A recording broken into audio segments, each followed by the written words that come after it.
ड्रामे की शुरुआत लीज़ा से होती है, जिसे उसके बाहर का मैनेजर उसे जॉब से निकाल देता है। तो लीज़ा कहती है कि प्लीज़ मुझे जॉब से मत निकालिए, इसमें मेरी कोई भी गलती नहीं है। वो आदमी मेरे साथ में बदतमीज़ी करने की कोशिश कर रहा था, लेकिन वो आदमी उसकी एक बात सुनने के लिए तैयार नहीं था। जिस पर लीज़ा कहती है कि मुझे पैसों की बहुत ज़रूरत है, क्योंकि मेरा भाई हॉस्पिटल में एडमिट है, उसका एक्सीडेंट हुआ है, प्लीज़ ऐसा मत करिए। लेकिन मैनेजर का आदमी उसे धक्का दे देता है, जिसकी वजह से लीज़ा गिर जाती है। तभी उसके पास में हॉस्पिटल से मैसेज आता है कि आपने अभी तक अपने भाई का मेडिकल बिल पे नहीं किया है, इसीलिए आपके भाई को हॉस्पिटल में और नहीं रखा जा सकता है। ये देख करके वो और भी ज्यादा परेशान हो जाती है और फिर से उस आदमी के आगे गिड़गिड़ाने लगती है। तभी वहाँ पर फैंग की एंट्री होती है, जो कि अपने असिस्टेंट से पूछता है कि मेरी माँ जिसे इतने सालों से ढूंढ रही थी, क्या वो लड़की मिल गई? तो असिस्टेंट कहता है कि अब तक तो नहीं मिली है। तो फैंग उसे ऑर्डर देता है कि मेरे लिए एक नीट और क्लीन लड़की ढूंढ करके लाओ, जो कि कॉलेज की होनी चाहिए। ये सुन करके लीजा को लगता है कि शायद फैंग किसी एम्प्लॉय को ढूंढ रहा है और उसे जॉब मिल सकती, इसीलिए वो दौड़ करके फैंग के पास जाती है और वो उसे कहती है कि मैं बिल्कुल साफ और सुथरी हूँ और कॉलेज में भी पढ़ती हूँ, प्लीज मुझे ये जॉब दे दीजिए। तभी वहाँ पर फैंग का गार्ड आ जाता है और वो लीजा को देख कर ही कहता है कि लगता है कि ये कोई जासूस है जो कि आपको बदनाम करना चाहती। इतना कह करके वो उसे धक्का दे देता है, लेकिन इससे पहले कि लीजा गिरती, फैंग उसे पकड़ लेता है और उसे बहुत गौर से देखने लगता है और वो सोचता है कि हालांकि मुझे इतनी छोटी लड़कियां पसंद नहीं है, लेकिन फिर भी ये चलेगी। और यही सोच करके वो अपने गार्ड से कहता है कि इसे मेरे घर लेकर के चलो। इतना कह करके वो वहाँ से चला जाता है, जहाँ वो अपने घर जाकर के बहुत रूड पोजीशन में खड़े होकर के ड्रिंक करने लगता है। तभी लीजा अपने कपड़े चेंज करके बाहर आती है, तो फैंग उसे देखता है, जहाँ लीजा उससे कहती है कि मेरे कपड़े भीग गए थे, इसीलिए मैंने आपके कपड़े पहन लिए, प्लीज मुझे माफ कर दीजिएगा।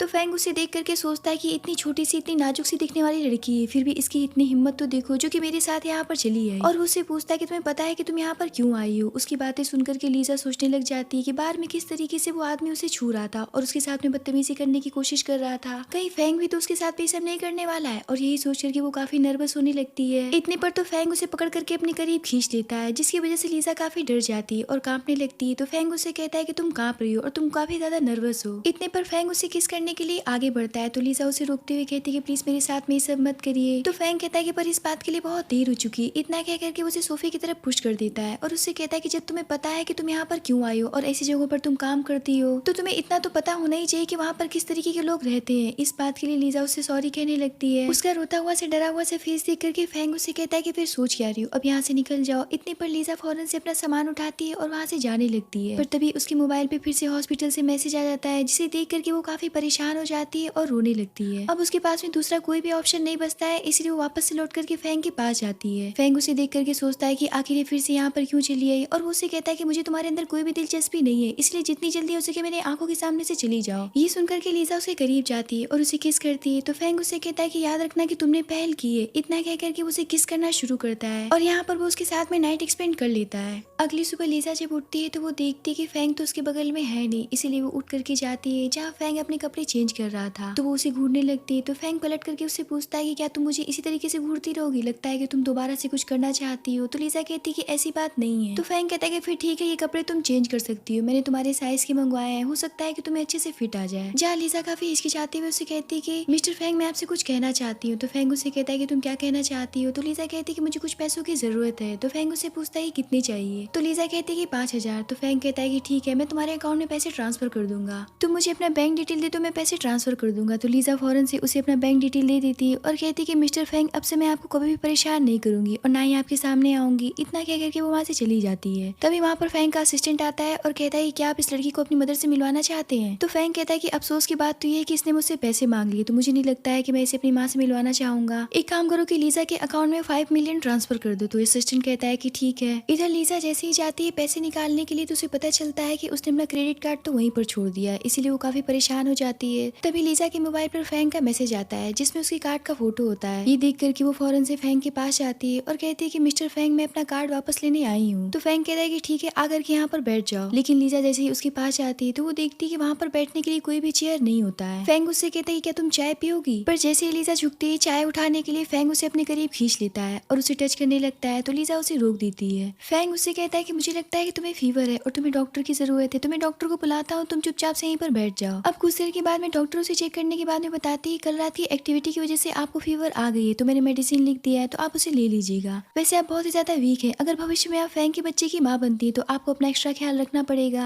ये सुनकर के तो लीजा का फेस एम्बेरसमेंट से भर जाता है और फैंग भी काफी अनकंफर्टेबल हो जाता है। लीजा कहती है कि अभी मेरा बच्चे प्लान करने का कोई भी इरादा नहीं है और मेरा फैंग के साथ में इस तरीके का कोई भी रिलेशन नहीं है। तो डॉक्टर कहती है कि पर इससे पहले मिस्टर फैंग ने मुझे कभी भी किसी लड़की से नहीं मिलवाया है, मुझे लगा कि आप इनकी गर्लफ्रेंड है। इतना कहकर के वो वहाँ से चली जाती है। डॉक्टर के जाने के बाद में फैंग लीजा से कहता है कि देखो तुम बहुत ही ज्यादा नाजुक हो, मुझे लगता है कि मैं तुम्हें प्रोटेक्ट कर सकता हूँ, तो तुम मेरे साथ में रह सकती हो। ये सुनकर के लीजा सोचने लग जाती है क्या ये मुझे अपनी गर्लफ्रेंड बनने का ऑफर दे रहा है। फिर वो सोचती कि तो मेरे भाई का कट्टर दुश्मन है, मैं इसके साथ में नहीं रह सकती हूँ। और वो उससे कहती कि पिछली रात को आप भूल जाइए क्योंकि वो एक पागलपन था। ये सुनकर के फैंग कहता है कि जरा मेरी तरफ ध्यान से देखो और अच्छे से सोच करके मुझे बताओ, जल्दीबाजी में कोई फैसला मत लो। तो लीजा कहती है कि मिस्टर फैंग मैं आपको कभी भी दोबारा नहीं देखना चाहती हूँ और ना ही आपसे कभी मिलना चाहती हूँ। ये सुनकर के फैंग काफी डिसअपॉइंट हो जाता है और उसे उसका क्रेडिट कार्ड वापस देकर के कहता है कि अब से मेरे सामने कभी भी मत आना क्योंकि मैं भी तुम्हें नहीं देखना चाहता हूँ, इसलिए जितनी जल्दी हो सके यहाँ से निकल जाओ। ये सुनकर के लीजा अपना कार्ड लेकर के वहाँ से चली जाती है। अब लीजा जैसे ही उस कार्ड को लेकर के पैसे निकालने जाती है तो उसमें बैलेंस देख करके शॉक रह जाती है क्योंकि उसमें 5 मिलियन थे। वो सोचती कि आखिर फैंग ने मुझे इतने पैसे क्यों दिए। अभी वो पैसे चेक कर ही रही होती तब तक उसके अंकल पीछे से उसे आवाज देने लगते हैं। उन्हें देख करके तो पूरी तरीके से शॉक रह जाती है। उसके अंकल कहते कि लगता है कि तुमने कुछ ज्यादा ही पैसे कमा लिए, चलो चुपचाप से सारे पैसे मुझे दे दो। तो लीजा कहती कि मैं ये पैसे आपको नहीं दे सकती हूँ, ये पैसे मेरे भाई के इलाज के लिए हैं। जिस पर उसके अंकल कहते कि आखिर तुम उसका इलाज क्यों करवाना चाहती हो, वो तो हिलडुल भी नहीं सकता है, इससे अच्छा होता कि वो मर जाता। ये सुनकर के लीजा काफी दुखी हो जाती है और सोचने लग जाती है किस तरीके से उसके भाई ने उसे बचाने के लिए अपनी जिंदगी दांव पर लगा दी और आज उसी की वजह से वो हॉस्पिटल में। अभी वो ये सब सोच ही रही होती तब तक उसके अंकल उसका पैसा छीन करके वहाँ से भाग जाते हैं। ये देख करके वो काफी ज्यादा मायूस हो जाती है और फिर से वो बिना पैसे की हो जाती है और सोचने लग जाती है कि अब मैं अपने भाई का इलाज कैसे करवाऊंगी। जिसके बाद में वो सड़क के किनारे बैठ करके फूट फूट करके रोने लगती है, जिसे फैंग का असिस्टेंट देख लेता है और उससे कहता है कि लगता है कि बॉस मिस लीजा काफी परेशान है, उनकी हालत ठीक नहीं है। फैंग उसे देख करके सोचता है कि मैंने तो इसे ऑफर दिया था मेरे साथ में रहने के लिए, लेकिन इसने मुझे ठुकरा दिया। तो वो अपने असिस्टेंट से कहता है कि लगता है कि आपको लीजा की कुछ ज्यादा ही चिंता है, वैसे मैंने उसे बहुत सारे पैसे दिए, अब उसे दूसरे आदमी के पास जाने की कोई भी जरूरत नहीं पड़ेगी और अगर वो परेशान है और दुखी तो इस बात से मुझे कोई फर्क नहीं पड़ता, ये उसकी अपनी पर्सनल मैटर है। इतना कहकर के वो वहाँ से चला जाता है। अब लीजा दूसरी जॉब की तलाश में एक होटल में जाती है जहाँ उसका मैनेजर उससे कहता है कि मैं तुम्हें जॉब देने के लिए तैयार हूँ, पहली मंजिल पर एक गेस्ट है जिन्हें तुम्हें सर्व करना पड़ेगा। इतना कह करके उसे एडवांस में पैसे दे देता है। लीजा एडवांस में पैसे पाकर ये काफी खुश हो जाती है, लेकिन वो जैसे ही ऊपर जाती है तो उसे वहाँ पर कियान मिल जाता है जिसने उसके साथ में क्लब में छेड़खानी की थी, जिसकी वजह से उसकी नौकरी चली गई। उसे देख करके लीजा बहुत बुरी तरीके से डर जाती है। कियान कहता है कि अच्छा हुआ जो तुम मुझे यहाँ पर मिल गई, तुम्हारे अंकल ने मुझसे बहुत सारे कर्ज लिए, अब मैं तुम्हें यूज करके वो पैसे वसूल करूंगा। जिस पर लीजा कहती है कि प्लीज मुझे यहाँ से जाने दीजिए, मैं नहीं जानती हूँ कि मेरे अंकल ने आपसे कर्ज लिया है। लेकिन कियान उसकी एक भी बात सुनने के लिए तैयार नहीं होता है, उसके साथ में बदतमीजी करने लगता है। जिस पर कियान का आदमी कहता है कि बॉस मुझे लगता है कि आपको इस लड़की को छोड़ देना चाहिए क्योंकि मुझे पता चला है कि इस होटल में मिस्टर फैंग की एंट्री होने वाली है। आपको तो पता है कि वो कितना डेंजरस इंसान है, अगर उसने हमें ये सब करते हुए देख लिया तो वो हमें जान से भी मार सकता है। तो कियान कहता है कि आखिर वो छोटी सी लड़की की परवाह क्यों करेंगे और भला वो हमारे मामले में टांग क्यों उड़ाएंगे। तब तक तो लीजा उसके पैर पर टक्कर मार करके वहाँ से भाग जाती है। तभी वो फैंग को वहाँ से जाते हुए देखती है, पर वो सोचती है कि मिस्टर फैंग ने कहा था कि कभी भी मेरी आंखों के सामने मत आना, इसीलिए वो दूसरी तरफ भागने लगती है जहाँ कियान उसे पकड़ लेता है और कहता है कि अब तुम कहाँ तक भागोगी। अब लीजा के पास में कोई भी ऑप्शन नहीं बचता है और वो फैंग को बहुत उम्मीद भरी नजरों से देखती है और उसकी तरफ दौड़ करके जाती है और उससे कहती है कि प्लीज मुझे इन सभी से बचा लीजिए, मैं इनके साथ में नहीं जाना चाहती हूँ। फैंग को देख करके कियान और उसके आदमी का खून ही सूख जाता है और वो उनसे कहने लग जाते हैं कि इस लड़की की बातों को मत सुनिए, ये तो हमारा शिकार है।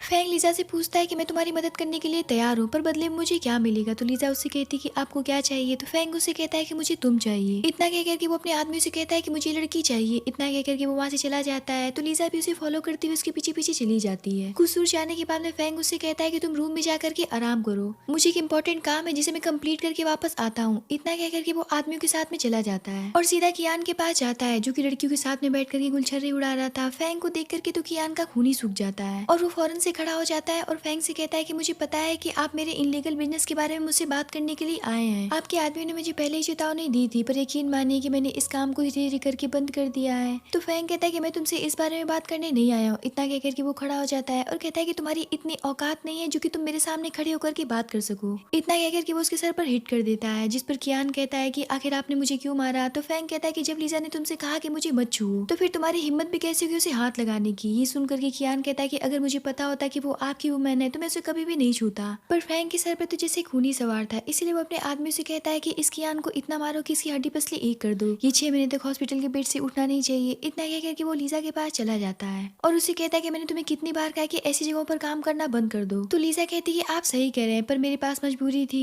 इस बात पर फैंग काफी ज्यादा गुस्सा हो जाता है और उससे पूछता है कि तुम कियान को कैसे जानती हो, तुम्हारा उसके साथ में क्या रिश्ता है। तो लीजा उससे कहती है कि मैं पहले क्लब में काम करती थी जहाँ कियान ने मेरे साथ में छेड़खानी करने की कोशिश की थी, जिसकी वजह से मैंने उसे एक थप्पड़ लगा दिया था और मेरी जॉब भी चली गई थी। इससे ज्यादा मैं उसे नहीं जानती हूँ। ये सुनकर के फैंग का गुस्सा थोड़ा सा शांत हो जाता है और वो पीछे हट जाता है और उससे कहता है कि अगर तुम्हारे पास पैसों की इतनी कमी है तो तुम फिर से उस रात की तरफ मुझे सर्व कर सकती हो, मैं तुम्हें उससे ज्यादा कहीं दूंगा। इतना कह करके फैंग उसे किस करने के लिए आगे बढ़ता है तो लीजा उसे रोक देती है और कहती है कि मैं ये सब नहीं करना चाहती, वो रात मेरे लिए बस एक मजबूरी थी। तो फैंग उससे कहता है कि मैंने तुमसे कहा था ना कि मुझसे दूर रहो, लेकिन तुम अपनी मर्जी से मेरे साथ में यहाँ पर आई हो, तो अब तुम मुझे खुद से दूर नहीं कर सकती हो। इतना कह करके वो उसे किस करने लगता है, जिस पर लीजा उसके लिप पर बाइट कर लेती है। तो फैंग कहता है कि मुझे ऐसे लोग बिल्कुल भी पसंद नहीं जो कि एहसान फरामोश होते हैं। इतना कह करके वो उसे फिर से किस करने लगता है, जहाँ लीजा किसी की आने की आहट सुनती है और उसे फौरन से दूर ढकेल देती है, जिस पर फैंग लीजा को उसके घाव पर बैंडेज लगाने के लिए देख करके उसे दूर जा करके बैठ जाता है।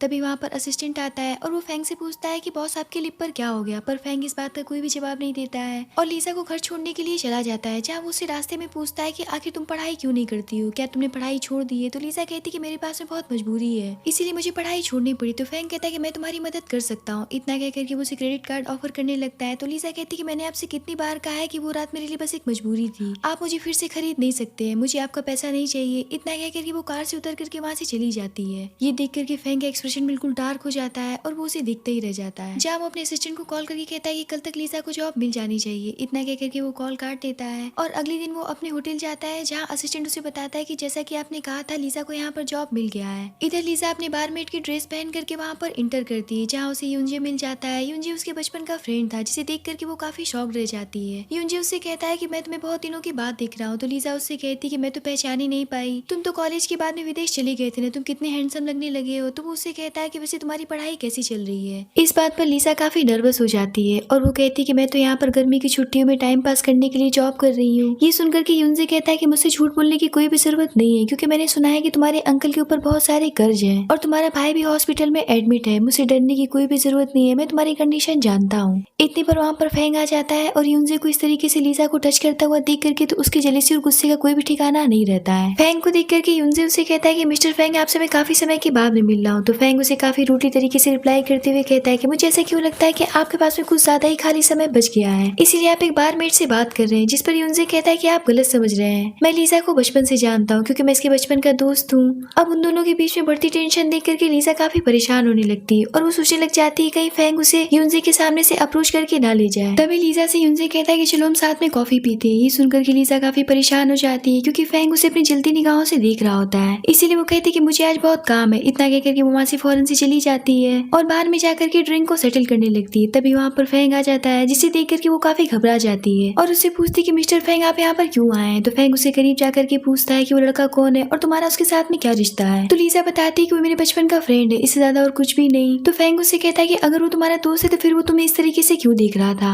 इतना कह करके फैंग उसे काउंटर पर बैठा करके उसे किस करने के लिए आगे बढ़ता है। तो लीजा कहती है कि प्लीज ऐसा मत करिए, क्योंकि सारे लोग बाहर हैं। तो फैंग कहता है कि मुझे किसी की भी परवाह नहीं है। इतना कह करके वो उसे बेइंतहा सा किस करने लगता है। तभी उनसे लीजा को आवाज लगाता वो वहाँ तक पहुंच जाता है। उसकी आवाज सुन करके लीजा काफी परेशान हो जाती है और फैंग को खुद से दूर ढकेल करके उससे दूर जाकर के खड़ी हो जाती है। इतने पर ही उनसे गेट खोलता है, तो वो उससे कहती है कि मैं बहुत इंपॉर्टेंट काम कर रही हूँ, इसलिए कुछ देर के लिए आप मुझे अकेला छोड़ दीजिए। ये सुनकर के उनसे काफी कंफ्यूज हो जाता है और वहाँ से चला जाता है। यूंजी के जाने के बाद में फैंग उसे पकड़ लेता है और कहता है कि फाइनली वो गया। तो लीजा कहती है कि प्लीज मुझे छोड़ दीजिए, मैं यहाँ पर जॉब करने आई हूँ, ना कि ये सब करने के लिए आई हूँ। आखिर आप क्या चाहते हैं कि मुझे जॉब से निकाल दिया जाए। तो फैंग उससे कहता है कि आखिर तुम इतनी जल्दी में क्यों हो, क्या तुम यूंजी को जाकर के एंटरटेन करना चाहती हो। तो लीजा कहती है क्या बकवास कर रहे हैं, मेरा उसका इस तरीके का कोई भी रिश्ता नहीं है, मैं उसे अपना भाई और अपना दोस्त मानती हूँ। जिस पर फैंग कहता है कि मुझे बेवकूफ बनाने की जरूरत नहीं है, मैंने देखा है कि उनसे तुम्हें किस तरीके से देख रहा था, क्या उसने तुम्हारे साथ में कभी कुछ किया है। इस बात पर लीजा भड़क जाती है और कहती है कि आप क्या बकवास कर रहे हैं, आखिर आप मेरे बारे में ऐसा कैसे सोच सकते हैं। जिस पर फैंग उससे कहता है कि मैं आशा करता हूँ कि तुम मेरे प्रति लॉयल रहोगी, क्योंकि तुम्हें किसी और को देखने की परमिशन नहीं है। अगर तुमने किसी और को देखने की हिम्मत भी की तो मैं तुम्हारे तुम्हारे हाथ पैर तोड़ करके रख दूंगा। तो लीजा कहती कि आप ऐसा क्यों कह रहे हैं, क्या आप मुझे लाइक करते हैं? तो फैंग कहता कि तुम्हें ऐसा क्यों लगता है? जिस पर लीजा कहती कि प्लीज मुझे यहाँ से जाने दीजिए। देखिए हमारे बीच में एक डील हुआ था, आपने मुझे पैसे दिए थे और मैंने पैसे के बदले खुद को आपको दे दिया था, बात बराबर हो गई और अब से हम एक दूसरे के लिए अजनबी हैं, इसीलिए आप मुझे कंट्रोल करने की कोशिश नहीं कर सकते, ये बिल्कुल गलत है। इतना कह करके वो वहाँ से चली जाती है। लीजा की बातें सुनकर के फैंग को बहुत दुख होता है और वो सोचता है क्या मैं इसके दिल में इतना तुच्छ इंसान हूँ। अब लीजा अपना काम कंप्लीट करने के बाद में जैसे ही बाहर आती है तो वो देखती है बारिश हो रही, इसीलिए वो वहीं पर खड़ी हो जाती है। वहीं फैंग का असिस्टेंट उसे देख कर कहता है कि बॉस मिस लीजा बारिश में खड़ी है, क्या मैं उन्हें अंदर बुला लूं? लेकिन इससे पहले कि फैंग कहता है कि हाँ उसे अंदर बुला लो, इतने पर यूनजे आ जाता है और लीजा को अपनी कार में लेकर के चला जाता है। ये देख करके तो फैंग के जलीसी और गुस्से का कोई भी ठिकाना नहीं रहता है और वो पिछली बातों को याद करने लगता है कि किस तरीके से लीजा उससे दूर भागती रहती है, जैसे कि उसकी टच से उसे नफरत हो। और यहाँ पर वो सोचने लग जाता है कि तभी मैं सोचूं कि आखिर तुम मुझसे इतनी दूर क्यों भागती रहती हो, क्योंकि तुम्हारे दिल में तो यूनजे है। अगर तुम चाहती हो कि हम अजनबी बनकर के एक दूसरे के सामने आए तो ठीक है, अब से मैं तुम्हारे लिए अजनबी रहूंगा। अब अगले दिन यूनजे लीजा को एक हाई प्रोफाइल पार्टी में लेकर के जाता है, जहाँ वो एक बहुत ही सुंदर सी लड़की को देखती है और पूछती है कि ये कौन है। तो यूनजे बताता है कि जियांग परिवार की लिन है और हम लोगों ने सुना है कि इसकी फैंग के साथ में शादी होने वाली है। ये सुनकर के तो लीजा शॉक रह जाती है और उसे जेलस फील होने लगता है। फिर वो सोचती कि आखिर मैं क्यों जेलस फील कर रही हूँ, मैं कोई फैंग की लवर थोड़ी हूँ या फैंग मुझसे प्यार थोड़ी करता है। इतना सोचते हुए वो अंदर चली जाती है, जहाँ यूनजे उससे कहता है कि तब तक तुम पार्टी एंजॉय करो, मैं थोड़ी देर में आता हूँ। इतना कहकर के वो वहाँ से चला जाता है, जहाँ फैंग भी पहले से मौजूद होता है। और जब वो लीजा को यूनजे के साथ में देखता है तो उसका एक्सप्रेशन बिल्कुल डार्क हो जाता है और उसके गुस्से और जेलसी का कोई भी ठिकाना नहीं रहता है। तभी यूनजे फैंग को देख करके उससे हाथ मिलाने के लिए आगे बढ़ता है, तो फैंग उसे बहुत कोल्डली तरीके से कहता है कि हम पहले भी मिल चुके हैं। लीजा उसका इतना कूल बिहेवियर देख करके जानबूझकर के यूनजे से कहती है, बात को पलटती हुई कि मुझे भूख लगी है। इस बात पर फैंग पेस्ट्रीज उठाते हुए कहता है कि लगता है कि तुम्हारे मेट को इतनी हाई प्रोफाइल पार्टीज की आदत नहीं है। ये सुनकर के यूनजे को बहुत बुरा लगता है और वो कहता है कि मुझे उम्मीद नहीं थी कि आप इस तरीके से लीजा की इंसल्ट करेंगे। जिस पर फैंग कहता है कि तुम कहना क्या चाहते हो कि मुझे लीजा से माफी मांगनी चाहिए। ये सब सुनकर के लीजा काफी हैरान रहती है कि आखिर फैंग को अचानक से हो क्या गया है, आखिर उसका बिहेवियर इतना कोल्ड क्यों हो गया है। तभी वहाँ पर जियांग लिन आती है और अपना परिचय देते हुए बताती है कि मैं फैंग की होने वाली वाइफ हूँ, हम दोनों एक साथ पले बड़े हैं। वैसे मुझे लगता है कि इस लड़की ने फैंग का ध्यान इस पार्टी में कुछ ज्यादा ही आकर्षित कर लिया है, लेकिन मैं बता देना चाहती हूँ कि फैंग बिजी है, उसे और भी गेस्ट से मिलना है। इतना कहकर के लिन उसे अपने साथ लेकर के चली जाती है। फैंग को लिन के साथ में जाता हुआ देख करके लीजा को काफी ज्यादा हर्ट फील होता है, क्योंकि वो कहीं न कहीं फैंग से प्यार करने लगी थी। इसीलिए वो यूनजे से पूछती है, क्या तुम्हारे जैसे हाई प्रोफाइल फैमिली की लड़की क्या अमीर लड़कियों से ही शादी करते हैं? तो यूनजे से समझाता है कि तुम्हारे मिडिल क्लास फैमिली से हमारी शादियां कुछ अलग होती हैं, क्योंकि रिच फैमिलीज की जो शादी होती है वो फायदे से जुड़ी हुई होती है। हमारे बीच में बिजनेस मैरिजेस होते हैं जिसमें दो परिवार के फायदे शामिल होते हैं। ये सब सुनकर के लीजा फैंग के साथ में बिताए गए सारे पलों को याद करने लगती है और वो सोचने लग जाती कि इसका मतलब कि मैं सिर्फ फैंग के लिए खिलौना थी। और यही सोचकर के वो काफी ज्यादा उदास हो जाती है। तो यूनजे उससे कहता है कि तुम इतनी उदास क्यों हो गई हो, क्या कोई बात है? इस बात पर लीजा इस बात को पलटती हुई कहती है कि मुझे अपने भाई की बहुत याद आ रही, मुझे उससे मिलने का मन कर रहा है। तो यूनजे उससे कहता है कि मैं तुम्हें तुम्हारे भाई के पास लेकर के चलूंगा, तुम्हें उदास होने की कोई भी जरूरत नहीं है। इतना कह करके वो उसे हक कर लेता है। तभी फैंग की नजर इन पर पड़ती है और उसे गुस्से और जलीसी का कोई भी ठिकाना नहीं रहता है, जैसे कि उसके तन बदन में आग ही लग जाती है। अब यूनजे लीजा को लेकर के अगले दिन अब्रॉड जाता है, जहाँ उसका भाई हॉस्पिटल में एडमिट था। लीजा अपने भाई को देख कर काफी ज्यादा इमोशनल हो जाती है। ये देख करके यूनजे उन दोनों को प्राइवेसी देते हुए वहाँ से चला जाता है, जहाँ लीजा अपने भाई के हाथ पैर पूछते हुए उसे बताती है कि भाई मैं आपसे कुछ कहना चाहती हूँ। मुझे उम्मीद है कि ये बात सुनकर के आप उठ जाएंगे।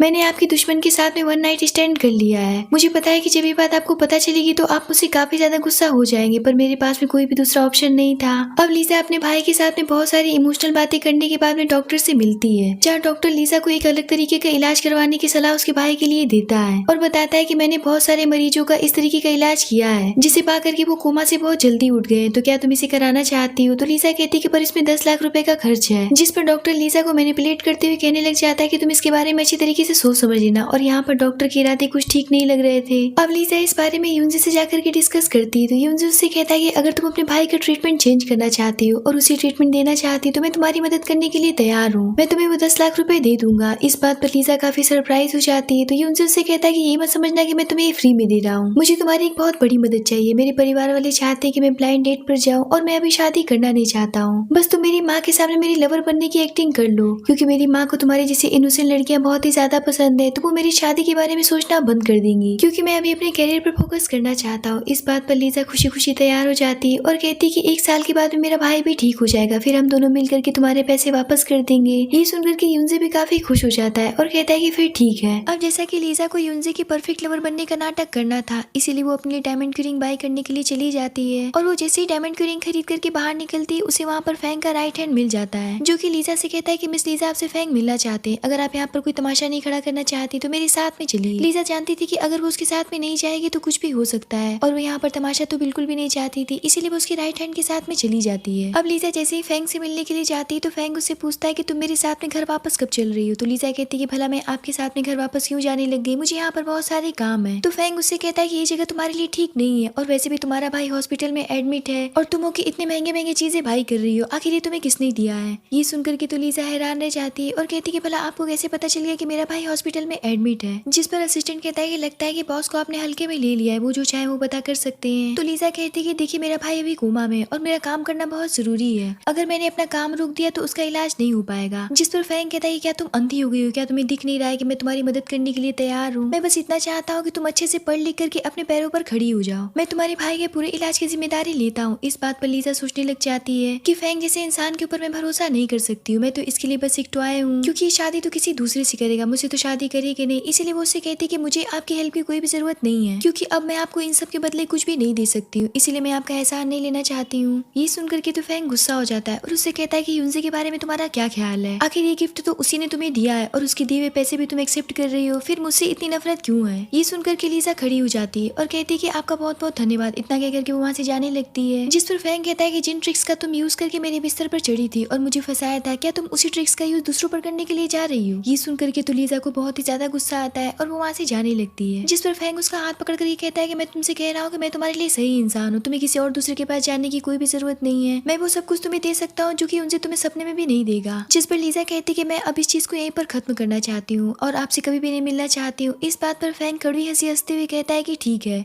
अब मुझे पूरा यकीन हो गया है कि तुमने पैसे कमाने का दूसरा जरिया ढूंढ लिया है, मेरे कहने का मतलब ये है कि दूसरा आदमी ढूंढ लिया है, इसीलिए अब तुम्हें मेरे सहयोग की कोई भी जरूरत नहीं है। इतना कह करके वो अपने असिस्टेंट से कहता है कि इसे यहाँ से बाहर निकाल दो। ये सुनकर के लीजा दुखी होकर के वहाँ से चली जाती है। अब लीजा जैसे ही हॉस्पिटल जाती है, उसे दूसरे मरीजों से पता चलता है कि वो डॉक्टर सही नहीं है, अभी तक उसने अपने ट्रीटमेंट को किसी भी ह्यूमन पर टेस्ट नहीं किया है और उसका भाई वो पहला इंसान बनने वाला है। ये सुनकर के तो उसके होश उड़ जाते हैं। अब कुछ देर के बाद में वो डॉक्टर लीजा के पास आता है, जिसे देख करके लीजा कहती है कि मुझे आपसे कोई भी इलाज नहीं करवाना है। तो वो डॉक्टर कहता है कि ऐसा कैसे हो सकता है, तुम अपनी बातों से मुकर नहीं सकती हो। तो लीजा कहती है कि मैं तुम्हारे खिलाफ पुलिस कंप्लेन करूंगी, क्योंकि तुम एक फ्रॉड और जालसाज इंसान हो। तो वो डॉक्टर कहता है कि मुझे कोई भी नहीं रोक सकता है, और वैसे भी मैं तुम्हारे साथ में क्या करने वाला हूँ तुम्हें इस बात का अंदाजा भी नहीं है। इतना कह करके वो उसे बेहोश कर देता है। अब लीजा खुद को नीलामी वाली जगह पर पाती है, जहाँ उसकी जैसी और भी लड़कियां मौजूद थी जिनके ऊपर गोली लगाई जा रही थी। ये सब देख करके तो लीजा के होश ही उड़ जाते हैं और वो काफी ज्यादा डर जाती है। जहाँ एक एक करके उन लड़कियों के ऊपर गोली लगना शुरू होता है। अब उन लड़कियों के बाद में लीजा का नंबर आता है और उसे स्टेज पर ले जाया जाता है, जिसे देख करके तो उन आदमियों की आंखें फटी की फटी रह जाती हैं, क्योंकि लीजा बहुत ही ज्यादा ब्यूटीफुल थी, इसीलिए उसके ऊपर वो आदमी हाई प्राइस रखने लगते हैं और करीब करीब एक आदमी उसे बाई कर ही लेता है। तभी एक आदमी उससे भी ज्यादा बोली लगा करके लीजा को अपना बना लेता है। ये देख करके तो सभी उसे हैरानी भरी नजरों से देखने लगते हैं, यहाँ तक कि लीजा भी काफी कंफ्यूज हो जाती है कि आखिर अब ये कौन है। जब वो आदमी लीजा को अपने साथ में लेकर के चला जाता है, लीजा बहुत ही ज्यादा नर्वस होती है और उसे बहुत ही ज्यादा डर लग रहा होता है। तभी वो आदमी कहता है क्या तुम इसीलिए यहाँ पर यूनजे के साथ में आई थी, क्या वो तुम्हारी इसी तरीके से रक्षा कर रहा है। ये सुनकर के तो लीजा काफी हैरान रह जाती है। तभी वो आदमी अपने चेहरे पर से मास्क हटाता है, तो वो कोई और नहीं बल्कि फैंग होता है। फैंग उससे कहता है कि अगर मैं समय पर नहीं पहुंचा होता तो वो आदमी तुम्हें अपने साथ में ले जाता और तुम्हारी जिंदगी नर्क से भी बदतर बना देता। जिस पर लीजा उससे रोते हुए माफी मांगने लगती, तो फैंग उससे कहता है कि अगर तुम रोना चाहती हो तो जी भर के रो लो, इससे तुम्हारा बोझ हल्का हो जाएगा। इस बात पर लीजा उसे फौरन से अपने गले से लगा करके फूट फूट करके रोने लगती है। जिस पर फैंग उसे बहुत प्यार से किस करता है और उसकी आंखों के आंसू पोंछते हुए उसे उठा करके बाथरूम में ले जाता है और बहुत प्यार से उसे क्लीन करने लगता है। और क्लीन करने के बाद में वो उसे अपने क्लोज खींच करके उसे किस करने लगता है। जिस पर लीजा उसे रोकते हुए कहती है कि मुझ में ये सब करने की अभी बिल्कुल भी हिम्मत नहीं है। तो फैंग कहता है कि मैं तुम्हें सब कुछ भुला देना चाहता हूँ, प्लीज मुझे करने दो। जिस पर लीजा उसकी बात मान जाती और खुद को उसके हवाले कर देती और यहाँ पर वो दोनों एक दूसरे के साथ में काफी पैशनेटली तरीके से नाइट एक्सपेंड कर लेते हैं।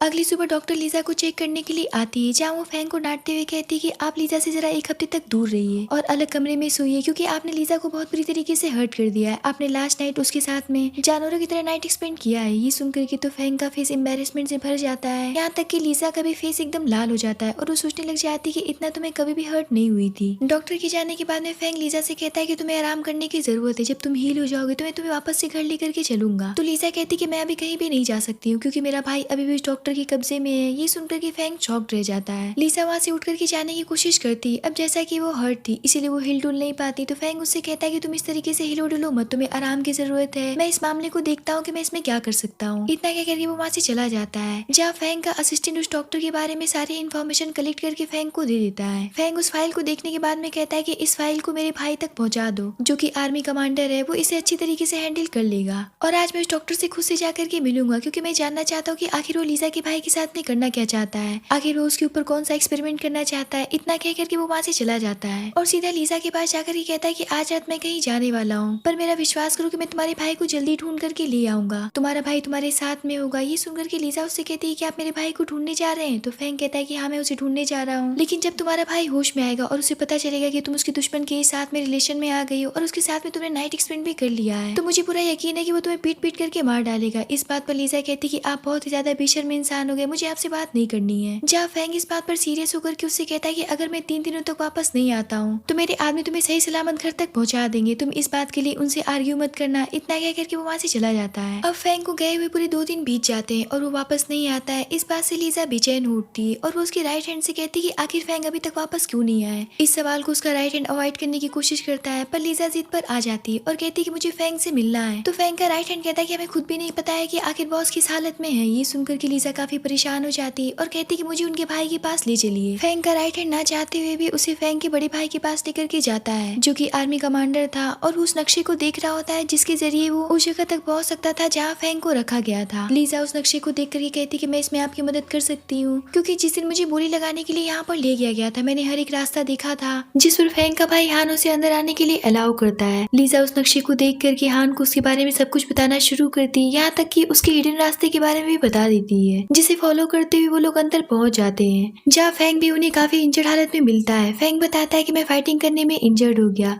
लेकिन इससे पहले कि वो लोग तुम्हारे भाई के ऊपर ह्यूमन एक्सपेरिमेंट करते मैंने उसे बचा लिया। ये देख करके लीजा कहती कि आपने मेरे भाई को बचाने के लिए अपनी जिंदगी दांव पर लगा दी, इसके लिए आपका बहुत बहुत शुक्रिया। तो फैंग कहता है कि फिर तुम इसका बदला कैसे चुकाओगी, इस बात को सोच लेना। ये सब होने के बाद में फैंग लीजा के भाई को बीजिंग के हॉस्पिटल में एडमिट करवा देता है और उसे बताता है कि अब से तुम्हें अपने भाई के मेडिकल बिल की चिंता करने की कोई भी जरूरत नहीं, उसका इलाज मैं करवाऊंगा। इधर फैंग का भाई हान असिस्टेंट से पूछता है कि उस छोटी लड़की से मेरे भाई की मुलाकात कहाँ हुई, जिस पर असिस्टेंट बताता है कि ये तो बस एक इत्तेफाक था जिसकी वजह से मिस लीजा उन्हें मिल गई। ये सुनकर के हान कहता है कि ये तो बड़ी अजीब बात है, क्योंकि कॉलेज टाइम में फैंग की बहुत सारी गर्लफ्रेंड्स हुआ करती थी, लेकिन वो एक छोटी सी लड़की के ऊपर अपना दिमागी संतुलन खो बैठा है और इतनी बड़ी मुसीबत में खुद को डाल लिया। ये बात जब माँ को पता चलेगी तो वो काफी ज्यादा परेशान हो जाएंगी। असिस्टेंट के जाने के बाद में हान अपने आदमी को कॉल करके लीजा के बैकग्राउंड के बारे में पूरी जानकारी निकालने के लिए कहता है। अगले दिन लीजा फैंग से मिलने के लिए हॉस्पिटल जाती है, पर गार्ड्स उसे अंदर नहीं जाने देते हैं और बताते हैं कि हमारे कमांडर मिस्टर फैंग के साथ में अंदर बात कर रहे हैं, इसलिए आप अंदर नहीं जा सकती हैं, आपको बाहर ही बैठ करके इंतजार करना होगा। इस बात पर लीजा बाहर बैठ करके उनका वेट करने लगती है। इधर हान अपने भाई से पूछता है कि आखिर वो छोटी लड़की कौन है, लगता है कि वो तुमसे बहुत प्यार करती है। तो फैंग इस बात को नकारते हुए कहता है कि ऐसी बात नहीं है, मैंने उसकी एक बार मदद की थी, बस वो इस बात का रीपे करना चाहती है।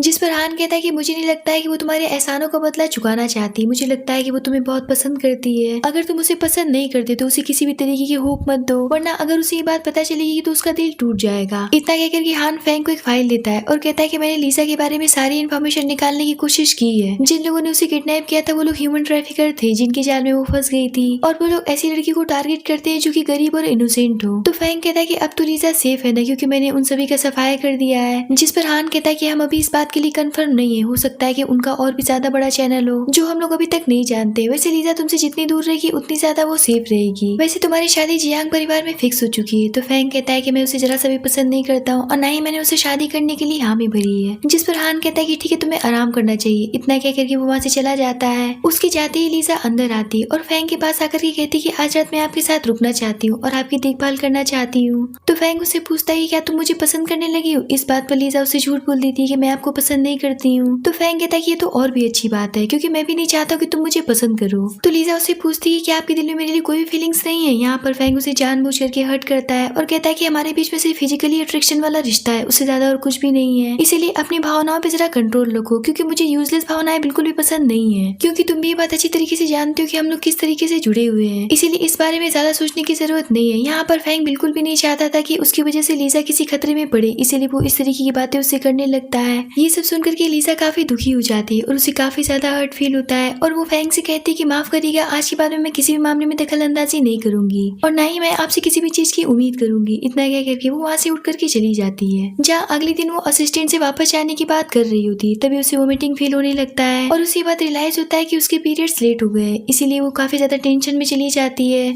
इसीलिए वो घबरा करके प्रेगनेंसी किट बाई करने के लिए जाती है, पर वो जैसे ही उस किट को खरीद करके वापस आ रही होती, वहाँ पर उसे फैंग मिल जाता है और उससे पूछता है कि तुम यहाँ पर क्या कर रही हो। तो लीजा कहती है कि मेरी तबीयत कुछ ठीक नहीं लग रही थी, इसलिए मैं यहाँ से मेडिसिन खरीदने के लिए आई थी। फैंग नोटिस करता है कि लीजा उससे कुछ छुपा रही, इसीलिए वो उसके हाथ में प्रेगनेंसी किट देख लेता है और उससे कहता है कि मुझे लगता है कि तुम्हें डॉक्टर की जरूरत है। इतना कहकर के वो उसे डॉक्टर के पास लेकर के जाता है, जहाँ अल्ट्रासाउंड होने के बाद में डॉक्टर बताते हैं कि तुम प्रेग्नेंट नहीं हो। तुम्हारी रिपोर्ट से पता चलता है कि तुम्हारा हार्मोन डिसबैलेंस है, इसी वजह से तुम्हारे पीरियड्स लेट हो गए हैं और साथ ही तुम्हें अच्छे खान पान की जरूरत है। अगले दिन फैंग अपनी मदर को हॉस्पिटल रूटीन चेकअप के लिए लेकर के जाता है, जहाँ उसकी मदर लीजा को असिस्टेंट के साथ में देख करके पूछती कि ये कौन है। तो असिस्टेंट यहाँ पर झूठ बोल देता है कि मेरी नीज है, ये थोड़ी सी बीमार थी, इसीलिए मैं इसे हॉस्पिटल लेकर के आया हूँ। लीजा को देख करके फैंग की मदर कहती है कि कितनी सुंदर और कितनी प्यारी लग रही है। ये सुनकर के तो फैंग के मन में लड्डू फूट रहा होता है और वो जानबूझ के कहता है कि माँ इतनी भी क्यूट नहीं है, इसका पढ़ाई में बिल्कुल भी मन नहीं लगता है। ये सुनकर के आंटी कहती है कि ये तो अच्छी बात नहीं है, जिस पर लीजा एम्बेरसमेंट फील करते हुए कहती है कि अब से मैं अच्छे से पढ़ाई करूंगी। जहाँ फैंग उसे जानबूझ के टीज करते हुए कहने लग जाता है कि माँ ये छोटी सी जरूर दिखती है, लेकिन इसके कारनामे बहुत ही ज्यादा बड़े बड़े हैं। जिस पर फैंग की मदर उसे डांटते हुए कहती है कि अब चिढ़ाना उसे बंद करो, तुम्हें दिख नहीं रहा है कि वो कितनी छोटी सी और कितनी सेंसिटिव है। लीजा कहती है कि आंटी आपको अपना चेकअप करवाने के लिए जाना चाहिए, मुझे भी कुछ काम है। इतना कह करके वो वहाँ से भाग खड़ी होती है। उसके जाने के बाद में फैंग की मदर उससे पूछती है क्या तुम लीजा को पहले से जानते हो। जिस पर असिस्टेंट फौरन से कहता है कि लीजा के माता पिता भी इस दुनिया में नहीं रहे, उसका एक भाई है जो कि गंभीर रूप से बीमार है और हॉस्पिटल में एडमिट है। ये सुनकर के वो कहती है कितनी छोटी सी उम्र में उसे कितना कुछ सहना पड़ रहा है। मैं तो सोच रही थी कि लीजा को अडॉप्ट कर लूं और अपनी बेटी बना लूं, फैंग की जिंदगी में भी बहन की कमी पूरी हो जाएगी। ये सुनकर के तो फैंग के फेस की रंगत उड़ जाती है, क्योंकि वो सपने में भी लीजा को अपनी बहन बनाने के बारे में नहीं सोच सकता था। जहाँ उसकी मदर असिस्टेंट से कहती है कि कल लीजा को डिनर पर हमारे घर भेज दीजिएगा। तो असिस्टेंट कहता है कि ठीक है। अब अगले दिन लीजा आंटी के घर डिनर पर जाती है, जहाँ फैंग लीजा को टीज करने का एक भी मौका नहीं छोड़ता है। ऊपर से अपनी हरकतों की वजह से आंटी से खूब डांट सुनता है। अब डिनर कंप्लीट होने के बाद में फैंग लीजा को ड्रॉप करने के लिए जा रहा होता है, जहाँ वो उसे कार में ही परेशान करने लगता है। जिस पर लीजा कहती है कि आप कैसी छिचोरों वाली हरकतें करने लग गए। तो फैंग कहता है कि अभी तो मैंने कुछ किया ही नहीं है। जिस पर लीजा कहती है कि आप एक नंबर 1 के बेशर्म इंसान है। तो फैंग कहता है कि वैसे तुम मेरी मदर से दूर रहो,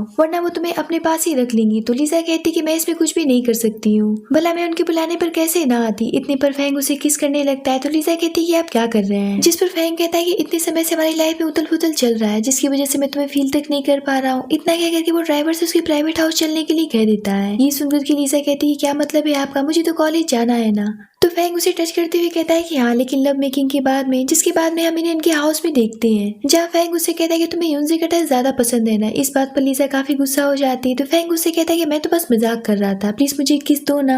जिस पर लीजा उसके चीक पर बहुत प्यार से किस कर देती है। तो फैंग कहता है कि मुझे ये वाला किस नहीं चाहिए। इतना कहकर वो उसे पैशनेटली किस करता है, जहाँ वो दोनों क्वालिटी टाइम एक दूसरे के साथ में एक्सपेंड करते हैं। जिसके बाद में लीजा घर जाने लगती है, जहाँ उसे जियांगलिन के अंकल मिल जाते हैं, जो कि उसे फैंग के साथ में उसकी रोमांटिक फोटो दिखा करके ब्लैकमेल करते हुए कहने जाते कि अगर तुम नहीं चाहते हो कि ये फोटोज पब्लिक हो तो मेरे साथ में एक रात बिता लो। जिस पर लीजा कहती है कि मैं ऐसा कभी भी नहीं करूंगी। तो वो कहती है कि सोचो अगर ये फोटोज जैंगलिन के पास में पहुंच गई तो वो इतनी पावरफुल है कि तुम्हें तुम्हारे भाई को इस दुनिया से ही उठा देगी। ये सुनकर के तो लीजा काफी डर जाती है। अंकल उससे कहते कि चुपचाप जैसे तुम फैंग को सर्व करती आ रही थी, बस एक रात मुझे भी सर्व कर दो, जिसके बदले मैं ये सारी फोटो डिलीट कर दूंगा और अपने भाई की जान बचा लो, क्योंकि तुम्हारा भाई जियांग परिवार के हॉस्पिटल में एडमिट है। ये सुनकर के तो लीजा और भी ज्यादा डर जाती है और इसी बात का फायदा उठा करके अंकल उसे घसीटते हुए पार्टी में लेकर के चले जाते हैं, जहाँ सबकी बातें सुनकर के लीजा को कंफर्म हो जाता है कि फैंग और लिन जल्दी ही शादी करने वाले हैं। इस बात से उसका दिल टूट करके रह जाता है। अब कुछ देर के बाद में अंकल लीजा को अपने साथ में लेकर के चले जाते हैं। इधर लिन को फैंग कहीं भी नहीं दिख रहा होता है, इसीलिए वो हान के पास जाकर के फैंग के बारे में पूछती है। तो वो उसे बताता है कि फैंग तो बहुत पहले ही चला गया।